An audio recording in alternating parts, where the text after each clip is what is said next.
Incident. We're now joined on the line by our reporter Lizette Labuschagne, who is in the area. Lizette, a very good afternoon to you. You've been visiting the earthquake-hit towns of Stilfontein and Orkney. Tell us what you've seen so far. Yes, we were in Klerksdorp when the earthquake, or the tremor, as we are supposed to call it, has actually hit the area, and we were quite surprised by it. We were in a high-rise building, and we did not really know what to do or how to act. And in the immediate vicinity, we are seeing a lot of damage to buildings. We are seeing cracks that are right across floors of buildings. We've seen roofs that have collapsed. Partly, we've seen plaster falling from walls. And, of course, unfortunately, the death of a homeless man, an unemployed man from Stilfontein, who was the most severely affected by this incident. Now, Lizette, this is a largely mining area, and there's hints that the mining activity could have been the trigger. What have you uncovered on the ground? Yeah, quite interestingly, if you speak to people who have stayed in Orkney and Klerksdorp and Stilfontein all their lives, they say they are so used to these tremors that they did not even actually bother to move from the places where they were busy working to go outside and to check. They are so used to the earth actually moving here. They say it's only those that are visiting and that are from non-mining areas that were actually worried by this quake. Of course, they say it is more severe than what they normally experience. It was a bit of a bigger quake, but they are so used to it that it didn't actually bother them.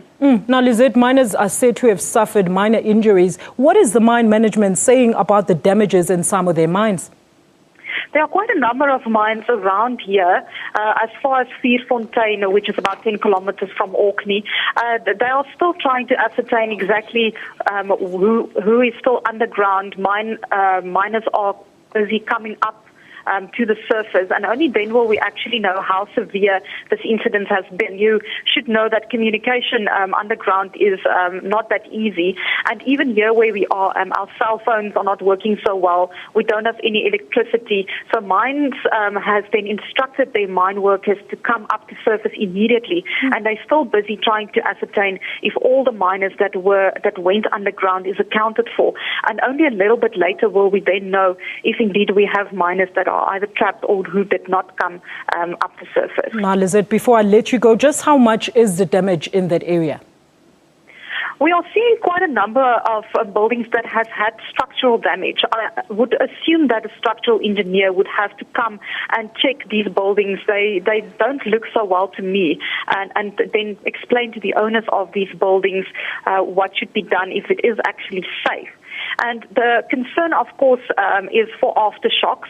We were this morning at a scene where people were actually at buildings that were severely dilapidated, and they were informed there that they must evacuate that area. They must not go back into these dilapidated buildings because it is still not safe, and we might still see some aftershocks, and they might get injured in that process. Thank you. That was SABC reporter Lizette Labuschagne on the line to us from Orkney. We're going to take a look at more visuals from that incident.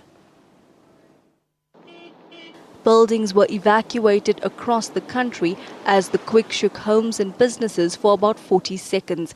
People rushed into the streets. Meanwhile, reports of miners being trapped in Orkney proved unfounded. All miners have been safely evacuated. The Council for Geosciences says the tremor was caused by the release of pressure that has been building up underground in the Orkney mines. The released pressure causes the earthquake. The first one happened in 2005. It was a 5.3 in magnitude, and in fact, unfortunately, some people were killed underground, and there was a lot of damage to the buildings above the ground in the Stilfontein region.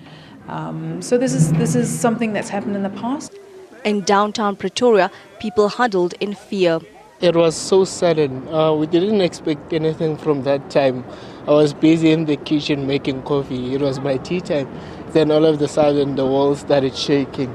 We were like, the world is coming to an end now. I was busy working, and the next thing, my chair is shaking. And I'm looking at the back to see who's shaking my chair.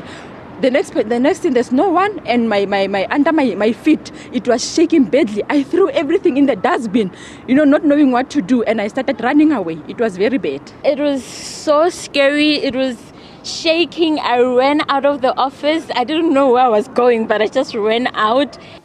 In Durban, Hundreds of people were evacuated from buildings across the city. Employees at Truro House, which houses the Provincial Department of Education, looked shocked. Elsewhere in the city, those who felt the tremor said it was scary. While I was working, I happened to notice my desk and my laptop move, and the things on my desk move a little bit. And I was curious about it, so I asked my colleagues if they felt anything and heard anything. And my colleague next to me found that he also felt something move. And we immediately went onto social media and saw that there had indeed been a tremor felt in Durban. And then we started picking up news reports that there was a tremor out in Orkney. Aftershocks are still expected.